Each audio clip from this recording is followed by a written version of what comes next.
Hi again, Rich Karuba for bowlingball.com. Let's talk about the bowlingball.com BowlVersity question and answer part 5, the Q A part 5.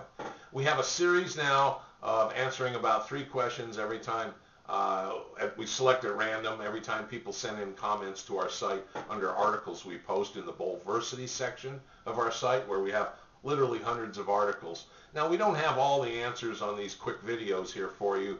We try to give you a little bit of a detailed answer on the actual written article itself published on our website. So if you want to check out BowlVersity and look at some of these series of articles we have, we try to do our best job of answering questions nice folks like yourself ask us. And many of these are based on lower average or beginning average players, maybe up to 180, and we kind of specialize in answering those questions because those are the majority of comments we get. So let's begin today with the 3 questions that we have for you. First, how do I decide if I need a wrist support to help my delivery? That was the first question we received, and the answer is the wrist support devices will prevent the back of your wrist or your back of your bowling hand from tilting or collapsing prior to the delivery of the bowling ball. The support does exactly what it says to do, and I'm going to hold my hand up. This is not an instructional video, so please no comments about it would be better if we stood up or whatever. We just don't have that capability to do so. But tilting, you have 2 degrees of motion this way. This would be cupping or tilting the forward, and this would be straight, and this would be reverse tilting. Okay? There's also a third motion that would be this way, if you can see my hand. If you straighten your hand out, we palm up, you can tilt your fingers to the one side, but you can't go the other direction too much. So there's a 3 degrees of motion the wrist provides. The wrist support will help prop the back of the wrist to give you a quicker thumb exiting the ball or a slower thumb, and the whole object is to control your skid length and, number 2, to regulate the moment your thumb gets out of the bowling ball. You want your thumb to exit the ball consistently each and every time so you can get the ball over the foul line and yet control the amount of rev rate that you impart and the amount of finger action or finger rotation you impart on the ball after the thumb exits the ball. And secondly, you want to be able to control the skid length of the ball down the lane. That's exactly what wrist supports do. You'd be surprised how many bowlers the wrist collapses just before they roll the ball. They start out holding the ball like this, and before they throw it, it's over here. It's a heavy bowling ball, and the momentum swinging the ball will help that wrist will normally unhinge just before you release the ball, unless you're a very skilled and well-practiced player. So the wrist support devices, I would say, would help 85 to 90% of you improve your release and make it more consistent. So you ought to give it some testing and try it out. Experimentation is always important because there's different models of wrist support devices, longer ones, shorter ones, some adjustable where you can dial in exactly the amount of wrist tilting that you want to control the ball skid as you release it down the lane. So there's a number of things to consider. You want to check out both adjustable and non-adjustable models, see if your pro shop operator will let you experiment with a few before you make your investment. And of course, we have them available here at the website so you can look at pictures and examine the models themselves before you make your choice. Our next question, what do the terms angle of entry and break point I hear so often mean?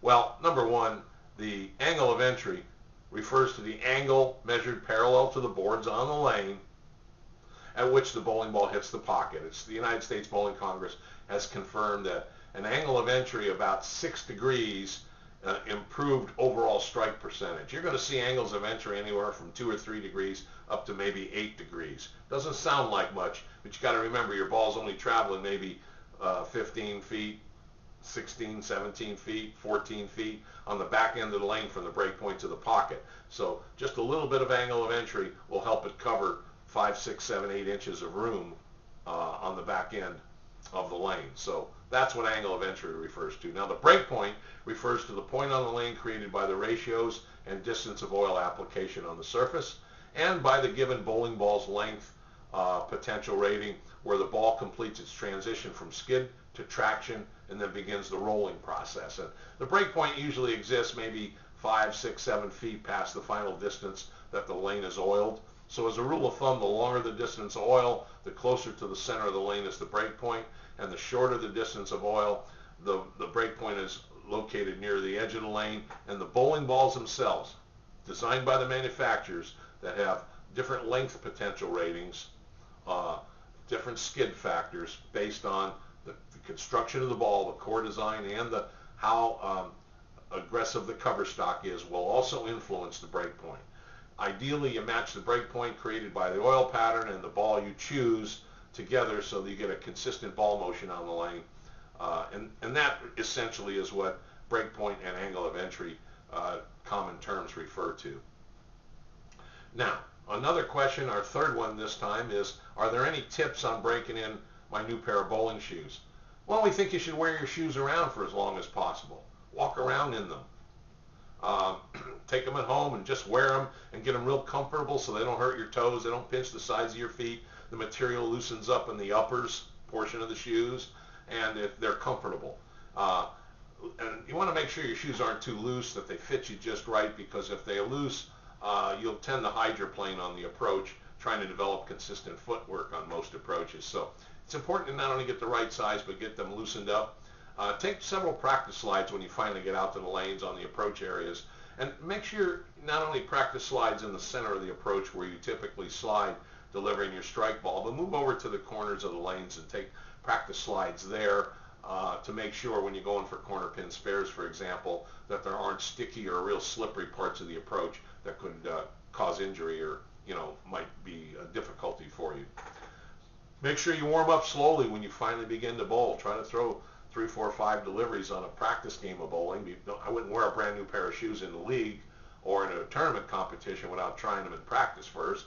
And make some slow warm-up deliveries, making sure that you can make good smooth slides and get that even process of sliding across the approach. And of course, you want to wear shoe protectors whenever you can when you walk around the concourse of the bowling center to protect your shoes from picking up any undesirable moistures or food or debris on the bottom of your shoes. Okay, we want to thank you bowlers who sent in the questions, and if, as always, we invite comments from you about your experiences to help other readers maybe gain a tip or two that you might know about. We don't have time to share on this on these articles and these videos. So we want to thank you for stopping by, and we hope these tips help.